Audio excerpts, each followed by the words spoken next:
Hello everyone, Larry Satchwell here with one of my favorite plow girls here. Not sure where Goldie is, but Mildred here. I put some fresh compost out here yesterday and she's working it today. I was looking for some rocks the other day and this is what I found. Look, watch this video. This is really funny. Oh, here's Goldie.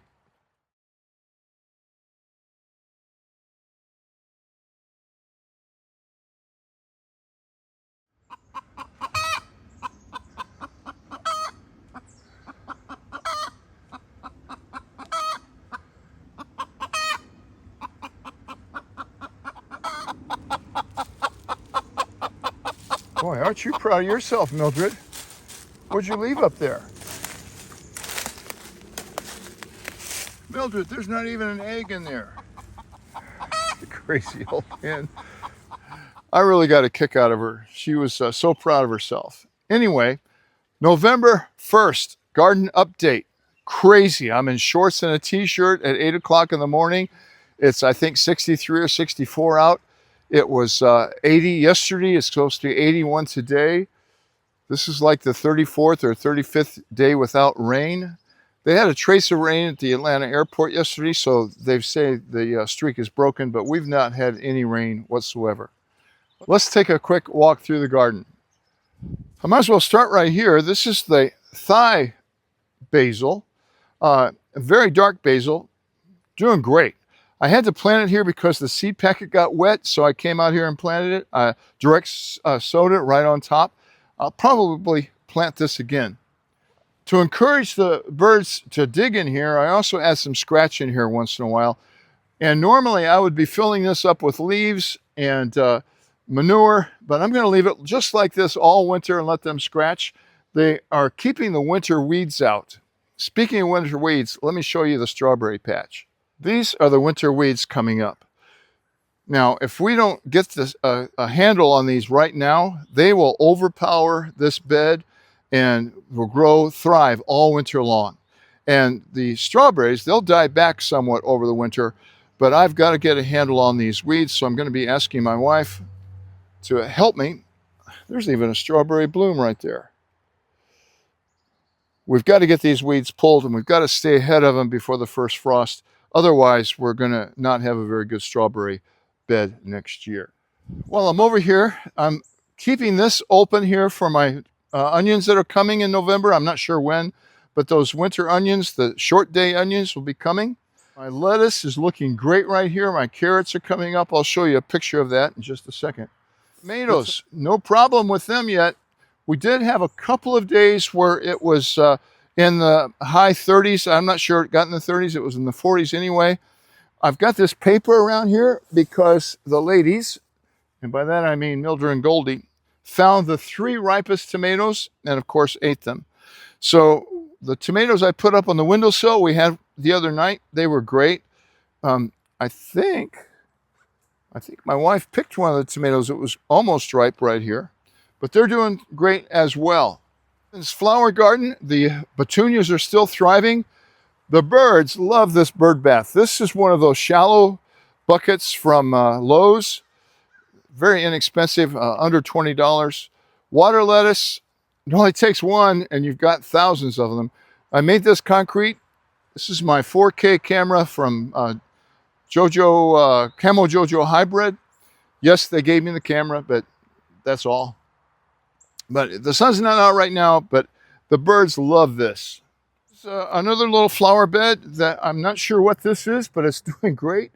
This is a turtle head I'm going to be moving. I'll show you that in just a minute. I stuck it in here temporarily. I've got 2 of those in here. These are the pink ones. My balloon flowers that I planted from seed are doing wonderful. This is that mint, and I think before I told you I wasn't going to get any more snapdragons, but at the Growers Outlet the other day, they have these somewhat live, mostly dead snapdragons, really cheap, $1 for, so I bought 2 or 3 of those, and they're doing great. But I've got to water them every day or every other day. I think this area is pretty much finished. I need to add some mulch to it, and there's a lot of winter weeds coming up in here. I've got a little section over here that has some a little rock wall on it. But this is what I had in mind. I want to do some more. I've got some more down here I'll show you. In fact, let's look at that now.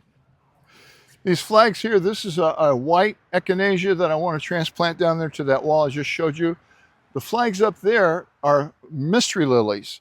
And I just, at the growers outlet, they're like $11 for 2 bulbs. So I've marked those. They're probably ready to divide.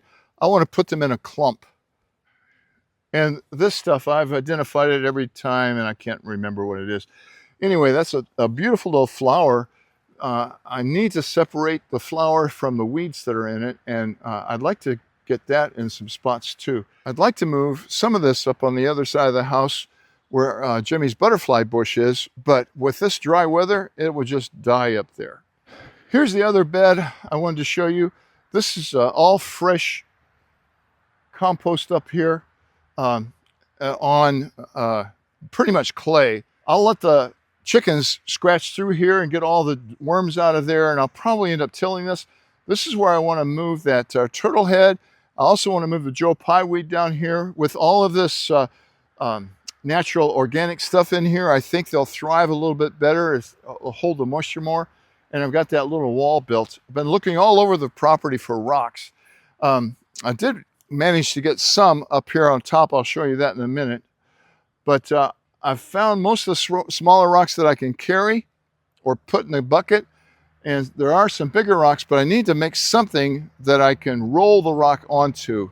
And I've got some ideas for that. Hopefully I'll get into that the next couple of days or so. I've got to be careful right here because there are yellow jackets. I found that out the hard way yesterday. I was putting more manure here. I want to put some more. I have some more of the balloon flowers that I want to add in here. So I was adding some of the compost there when I found these guys. Got stung behind the ear and on my right by my nose. The one on my nose I got out pretty quickly, but the one behind my ear, whew, that one hurt. That gave me a stiff neck all day long. I'm going to have to get in there and get this nest. The problem is this rock is a huge rock, as is this one. And I put every rock in here. Some of them are well over 200 pounds.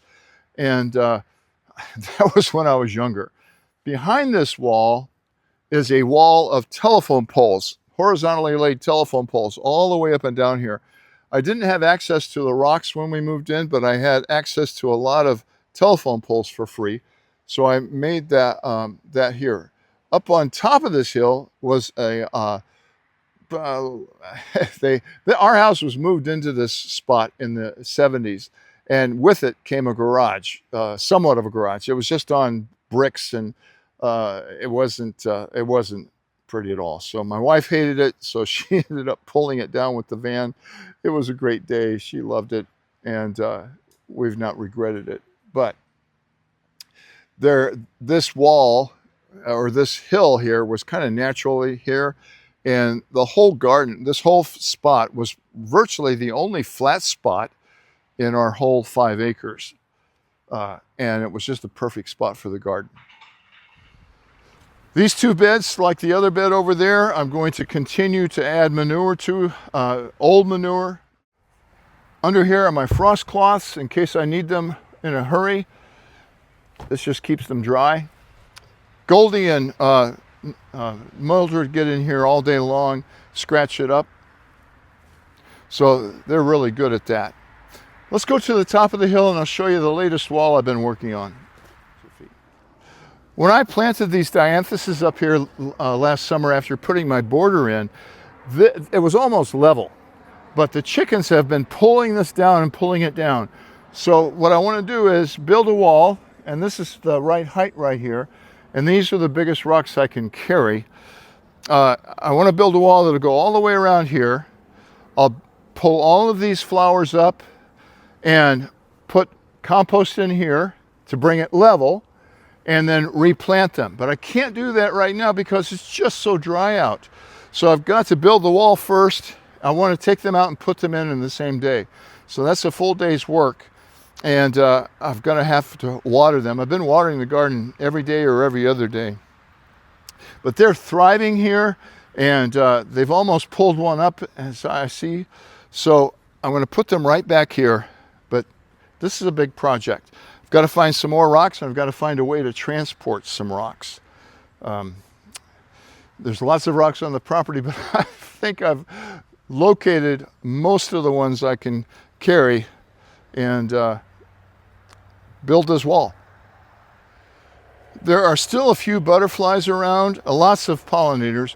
I haven't seen a hummingbird in 2 or 3 weeks, but this Lantana, this is, I think, its 4th year. And I trimmed it back this summer early, and I like it like this. It takes up a big space, and I've got a lot of space on this hill to take up, and it gets expensive when you try to put perennials in here, but this perennial is doing great. Unless we have a really, really cold winter, that should come back. You don't want to cut it back, though, in the fall if you have Lantana.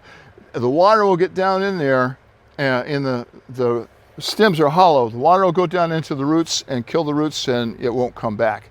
But it will die back naturally. The leaves are going to fall off.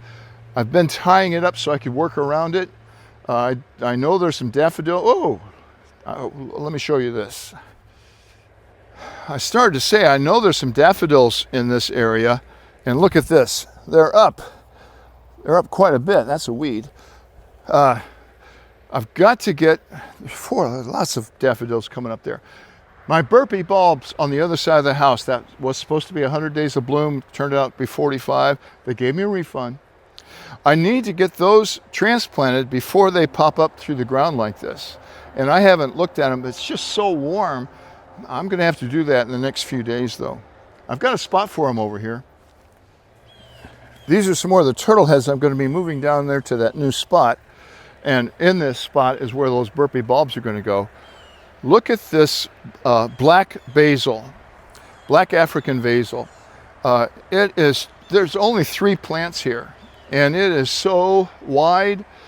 And the pollinators are still coming to this every day. So I'm going to definitely plant this again. I'm going to try to take some cuttings and see if I can keep it over winter. It's kind of hard to find. I haven't seen any seeds for it, but my good friend Barbara Webb gave me 3 plants, and that's what that is. I'm going to leave you here today with Goldie and Mildred down there trying to find some tidbits to eat. This is what they do all day long when they're not hiding. I hope you had a great Halloween. If you're doing some fall or winter gardening, I hope it's thriving. Please share this video and hit that like button. It really helps my channel grow. And until next time, that's it, that's all. God bless you.